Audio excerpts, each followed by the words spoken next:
After the deaths in 1971, the house should have become a warning. Instead, it became a rumor.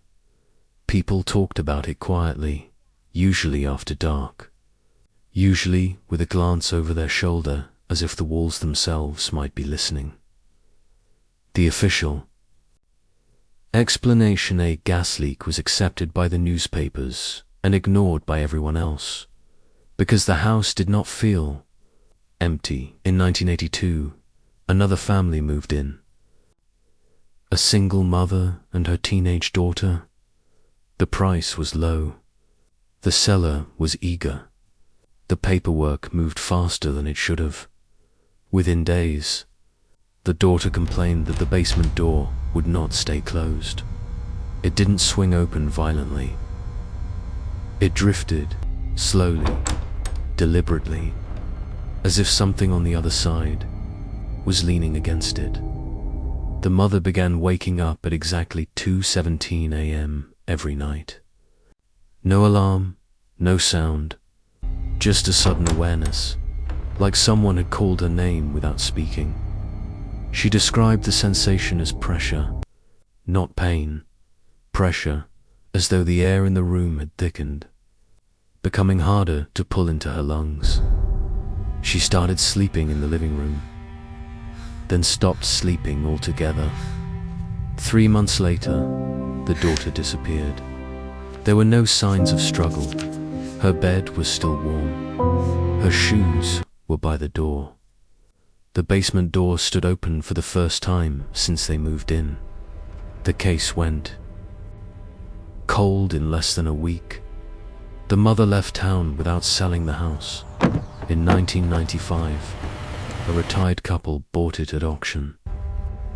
They stayed longer than anyone else, almost a year. They told neighbors they heard knocking at night, always from inside the walls. Never loud, never urgent, just enough to notice. Tap, pause. Tap. The husband started measuring rooms, he insisted. The hallway was shrinking, that the walls were closer together than they had been before, that the house was tightening. When inspectors came, they found nothing wrong. One winter morning, the wife called emergency services. You have to help me. She was crying. He's not breathing. She said I don't know what happened. her Please husband send was help trapped. quickly. When police arrived, they found him in the basement, wedged between 2 concrete walls, Please, behind a you have to section of shelving that had never been listed on the earth. Husband, he's trapped. Blueprints. The space was barely wide enough for a body. The walls were scraped raw. The house was condemned again and again. It returned to the market by the early 2000s. The pattern was undeniable. Different people, same symptoms, difficulty breathing, dreams of confinement, sounds of movement where no space should exist. The town responded the only way it knew how, by erasing the story property. Records were altered. Inspection reports went missing. Police logs were reduced to vague summaries. Calls from the house were labeled as technical errors or hoaxes.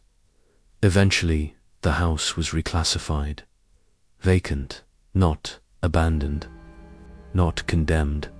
Vacant.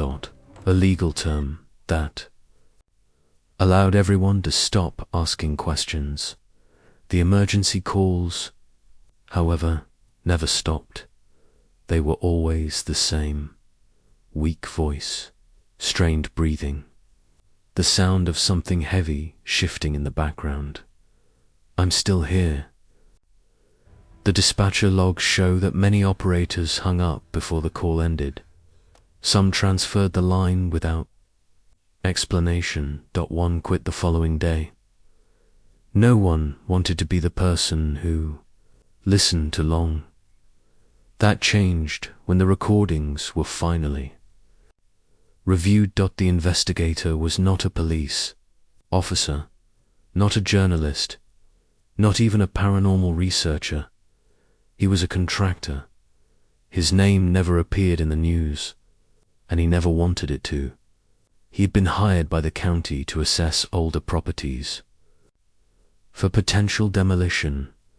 Cheap work, minimal oversight. He listened to the calls out of boredom at first. Then he noticed something strange. The voices were different, but the breathing was always the same. Same rhythm, same pauses, same desperate hitch at the end of each inhale. And underneath it all, faint but consistent, there was another sound. Knocking, not on the phone, not on the recording device, behind the voice, from the walls. When he asked about the house on Alder Street, the clerk at the records office went quiet. Then she said, very carefully, that property is closed. When he asked what that meant, she told him there were things better left unoccupied. That night, he drove to the house. The porch light flickered when he stepped onto it. Even though the power was supposedly disconnected, the front door was unlocked. Inside, the air felt wrong. Too still, too thick, as if the house had been holding its breath.